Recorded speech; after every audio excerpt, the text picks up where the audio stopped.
नमस्कार दोस्तों, स्वागत है मेरे चैनल पे वॉन्डरर अजिंक्य। आपने आज मेरा मकसद है कि आपको कुछ हमारे भारत के जो फेस्टिवल्स हम लोग सेलिब्रेट करते हैं उसकी थोड़ी थोड़ी जानकारी हम दे पाए। ये हमारा प्रयत्न रहने वाला है कि थोड़ी बहुत मालूमात, जैसे कि मैंने एक बार पहले भी ट्राई किया था दिवाली में, एक छोटा सा मैंने सेलिब्रेशन जो घर पे किया था वो मैंने आप सभी को बताया था। जानता नहीं हूँ मैं आप सभी ने कितना देखा होगा, बहुत कम व्यूज़ है वैसे उस पर। बट अभी इस साल 2021 इसमें मैंने आज डिसाइड किया है कि हर एक जो भारत में त्यौहार मनाया जाता है वो त्यौहार का थोड़ी सी जानकारी यहाँ वहाँ से, जैसे मेरे पिताश्री है, उनके कुछ दोस्त है, उनके सहायता से हम थोड़ी बहुत जानकारी आप तक पहुँचाने की कोशिश करेंगे। तो सबसे पहले 2021 का आप सभी को नव वर्ष की बहुत बहुत शुभकामनाएं। तो आज हम कुछ जानकारी देंगे मकर संक्रांति के बारे में। तो ये मकर संक्रांति का हर एक स्टेट में अलग अलग तरह से त्यौहार सेलिब्रेट किया जाता है। एंड जैसे कि पहले शुरुआत करते हैं, मेरे पिताजी मेरे साथ है अभी और वो कुछ मराठी में थोड़ी सी जानकारी देंगे आपको। तर चला मंडळी, जाणून घेऊया आपला मकर संक्रांती पहिला सण 2021। नमस्कार. 2021 हे नवीन वर्ष नुकतंच सुरू झालेलं आहे आणि ह्या वर्षातले जे काही सण आपण आपल्या देशामध्ये साजरे केले जातात त्यातला पहिला सण म्हणजे मकर संक्रांत, म्हणजे जानेवारीला सुरू होणारा सण मकर संक्रांत. तर माझा मुलगा हे वंडरर अजिंक्य हे चॅनल यूट्यूबवरती हा ब्लॉग चालू केलेला आहे, तर त्याला माझा काहीतरी थोडासा हातभार असावा म्हणून या मकर संक्रांतीची थोडक्यात मराठीत मी माहिती आपल्याला देत आहे. तर मकर संक्रांत म्हणजे सूर्य मकर राशीमध्ये प्रवेश करतो आणि त्याच्यातून संक्रमण करत तो पुढे जातो. ही तारीख म्हणजे 14 तारीख, 14 जानेवारी संक्रमण. हे नेहमी 14 जानेवारीलाच मकर संक्रांतीमधून सूर्य संक्रमण करत असतो. हा सण याच दिवशी येतो. याच्या आदल्या दिवशी म्हणजे 13 तारखेला 13 जानेवारी रोजी भोगी हा सण सेलिब्रेट केला जातो. भोगी हा सण साजरा करताना या दिवशी वेगवेगळ्या प्रकारच्या भाज्या एकत्र करून तो जेवणामध्ये तो पदार्थ आपण सगळे घरचे वापरतो. त्या भाजीमध्ये सुद्धा तीळ वापरले जातात आणि ह्या भाज्या एकत्र करून त्या भाजीला भोगीची भाजी असं म्हणतात. संक्रांतीच्या दिवशी सुवासिनी मातीच्या भांडे जमा करून आणून घरी त्याच्यामध्ये ह्या भाज्या एकत्र करून त्या एकमेकींना वौसा या माध्यमातून ते देत असतात. ती जे मातीचं भांडं असतं त्याला सुगड म्हटलं जातं आणि त्या सुगड ह्या भांड्यामध्ये गाजर, त्याच्यानंतर ऊस, हरभरे, पावटा, वाटाणा अशा वेगवेगळ्या भाज्या एकत्र ठेवून त्या सुवासिनी ज्या आहेत स्त्रिया त्या एकमेकींना त्या भेट देतात. आणि जो वौसा दिला जातो त्याच्या मागची भूमिका ही अशी असते की आपण जमिनीमध्ये एक वाटाणा किंवा एक हरभऱ्याचा दाणा जर का आपण पेरला तर त्याच्यातून हजारो दाणे तयार होतात. त्याच्या मागची कल्पना अशी आहे की तुमच्या संसाराची, तुमच्या ह्या सगळ्या गोष्टीची अशीच भरभराट व्हावी म्हणून हे वौसा दिला जातो एकमेकींना आणि एकमेकींचं शुभचिंतन केलं जातं. तसंच मुलं आणि पुरुष मंडळी हे तिळगुळ दिले जातात आणि त्यावेळी तिळगुळ घ्या गोड बोला. म्हणजे हा पहिलाच सण असल्यामुळे याच्यातून तिळगुळ दिले जातात आणि त्या तिळगुळातून आपण समोरच्याकडून अपेक्षा करतो की हा आमचा तिळगुळ घ्या आणि गोड गोड बोला. म्हणजे सगळ्यांची सलोख्याने राहा, प्रेमाने राहा, आदराने एकमेकांचा आदर ठेवून आपण कालक्रमणा करावी अशा आपण शुभेच्छा त्याच्यातून देत असतो. आणि हा सण प्रत्येक वेळी 14 तारखेलाच येतो. 7-8 वर्षातून एखाद दिवस पुढे मागे होतो, पण बहुतेक 14 जानेवारी ही ठरलेली तारीख आहे ह्या सणाची. आणि याच्यामध्ये गुजरातमध्ये हा सण मोठ्या प्रमाणावर पतंगांचा महोत्सव म्हणून साजरा केला जातो आणि हा सण थंडीच्या दिवसात येतो. आणि ज्यावेळी आपण जेवताना ज्वारीची भाकरी त्याच्यावरती तीळ पसरलेले असतात, त्या पसरलेल्या तिळातून त्या भाजीमध्ये तीळ असतो, जेवणात तीळ असतो, सगळ्या गोष्टीमध्ये तीळ वापरतात. तिळातून आपल्या शरीरात जास्ती प्रमाणात ऊर्जा निर्माण होत असते, उष्णता निर्माण होत असते. हे थंडीचे दिवस आहेत जानेवारीमधले, आणि त्या जानेवारीमधल्या ह्या थंडीच्या दिवसामध्ये आपल्याला शरीरात उष्णता निर्माण करणाऱ्या पदार्थांची आवश्यकता असते. म्हणून हा तीळ आपल्या जेवणामध्ये आपण वापरला जावा, हा याच्या मागचा उद्देश असतो. तर आपण ही संक्रांतीची मला माहीत असलेली थोडीफार माहिती मी आपल्याला दिली. धन्यवाद. सो दोस्तों, ये थी छोटी सी जानकारी महाराष्ट्र में कैसे सन सेलिब्रेट किया जाता है वो बताया गया है. अब मैं थोड़ी सी जानकारी आपको बता दूं कि संक्रांति को माघा भी कहा जाता है.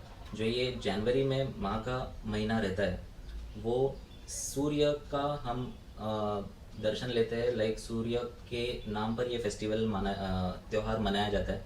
जो सूर्य का डायरेक्शन रहता है वो चेंज हो जाता है. लाइक माघा से ये संक्रमित होके, मतलब ट्रांजिट होके, ये लूनार का जो रहता है, लूनार मंथ बोलते हैं, वो कैप्रिकॉन में ट्रांजिट करता है. लाइक माघा से मकरा, ऐसे इसमें ट्रांजिट होता है. तो इस दिन के बाद अब दिन की जो ड्यूरेशन रहता है, दिन का जो लंबाई रहती है वो बढ़ते जाती है. तो इसके लिए हम जैसे ड्यूरेशन बढ़ेगा दिन का, वैसे गर्मी भी बढ़ती जाती है. अब कैसा रहता है कि दिन छोटा रहता है, इसीलिए ठंडी का मौसम ज़्यादा रहता है. और एक बात, ये हर एक स्टेट में एक अलग अलग नाम से ये त्यौहार मनाया जाता है. जैसे कि आसाम में माघ बिहू कहते हैं, फिर पंजाब में लोहरी कहते हैं, हरियाणा और हिमाचल में भी लोहरी कहते हैं, और पोंगल ये कहा जाता है तमिलनाडु, गुगुटी उत्तराखंड, और मकर संक्रांति इन ओडिशा, कर्नाटका, महाराष्ट्र, गोवा, वेस्ट बंगाल और उत्तर प्रदेश में भी. और आंध्र प्रदेश में और तेलंगाना में और एक नाम से जाना जाता है. ये सन को कहते हैं पेडा पंडुगा. यस. तो इस तरह से अलग अलग स्टेट में अलग अलग नाम से ये त्यौहार मनाया जाता है. मेरे पिताजी अभी कुछ साल पहले, करीब 20 साल पहले, इन्होंने अय्यप्पा स्वामी का दर्शन लेने जाते थे. तो उनका एक एक्सपीरियंस उनके ज़ुबानी हम सुनेंगे, जानते हैं. चलो, अय्यप्पा स्वामी का क्या बैकग्राउंड. ये जो अय्यप्पा मंदिर के दर्शन के लिए हम लोग गए थे, उसके पहले 40 दिन का उपवास रखना पड़ता है. और वहाँ जाने वाला हर एक शख्स वो उपवास किया जाता है, एक ही टाइम खाना खाने का और दिन भर कुछ खाने का नहीं. और 40 दिन तक वो उपवास रखने का, पैर में चप्पल, शूज वगैरह कुछ पहना नहीं जाता था. मैं भी यहाँ ऑफिस जाते वक्त बेयर फुटेड जाता था, चप्पल वगैरह कहीं वापरता नहीं था. और वहाँ से ये जो अय्यप्पा जाने के टाइम जो रास्ते में जितने भी देवस्थान है, वहाँ पूजा अर्चा करके वहाँ का दर्शन लेते लेते हम लोग केरला में पहुँच गए थे. और 40 दिन का उपवास वहाँ रखने के बाद, वो दर्शन होने के बाद, वो 40 दिन का उपवास समाप्त होता है. और उससे फिर अपना रेगुलर आहार हम लोग लेना चालू करते. ये जो 40 दिन का उपवास रखा जाता है अय्यप्पा जाने के पहले, तो ये 40 दिन घर में जो ओल्ड लेडी है उसके हाथ से बनाया हुआ खाना खाया जाता है. नहीं तो छोटी बेबी, एक तो छोटी बेबी रहती है, तभी उनका जो मंथली पीरियड रहता है वो शुरू नहीं होता है. उनको ही वहाँ जाने के लिए अलाउ है अय्यप्पा मंदिर में. और जिनका मंथली पीरियड बंद हो गया है, वही लेडी यानी आफ्टर 45 या 50, वो उनके लिए वहाँ जाने के लिए परमिशन है. जहाँ अय्यप्पा मंदिर चढ़ने के लिए आप पहाड़ पे शुरुआत करते हैं, वहाँ ही गवर्नमेंट की तरफ से doctor, lady doctor, gents doctor सब रखे जाते हैं. और वो कोई लेडी अगर जाना चाहेंगे तो उनको अगर ऐसा कुछ डाउट आया तो उनका पहला चेकिंग होता है और फिर ही उनको जाने की सहूलियत मिलती है. तो ये जो मंथली कोर्स जिनका लेडीज का चालू है उनको वहाँ स्ट्रिक्टली अलाउ किया नहीं जाता है। ये भी ध्यान हमको रखना है। केरल स्टेट में ये अयप्पा स्वामी का मंदिर है, वहाँ इस दिन कम से कम 10 से 15 लाख लोग इकट्ठा होते हैं। पूरे अपने भारतवर्ष से वहाँ लोग आते हैं और वहाँ मकर संक्रांति के दिन जो संक्रमण होता है मकर राशि में से जो जाता है, तभी वहाँ वो पहाड़ के ऊपर बैठने से सामने वाला उससे भी एक बड़ा पहाड़ रहता है और वहाँ जो पेड़ रहते हैं, पेड़ पौधे, तो उसमें से जब भी संक्रमण होता है तभी एक ज्योति, अपनी जो दीप का जो ज्योति रहती है वैसे ज्योति का दर्शन होता है और वो होना बहुत पुण्य का काम है ऐसे समझा जाता है। अयप्पा का दर्शन ही हो गया ऐसे समझा जाता है। तो वो जो संक्रमण होता है तभी ज्योति दर्शन सभी लोगों को मिलते हैं। मैंने भी वो ज्योति दर्शन किया है, यानी मैं अपने आप को भाग्यवान समझता हूँ। और ये जो है केरल स्टेट का पंपा नदी है, वहाँ ऊपर चढ़ने से वो पहाड़ के ऊपर अयप्पा मंदिर है और ये बड़े तादाद में साउथ के लोग ये त्यौहार मनाया जाता है और उसके लिए बहुत से लोग वहाँ इकट्ठा होते हैं।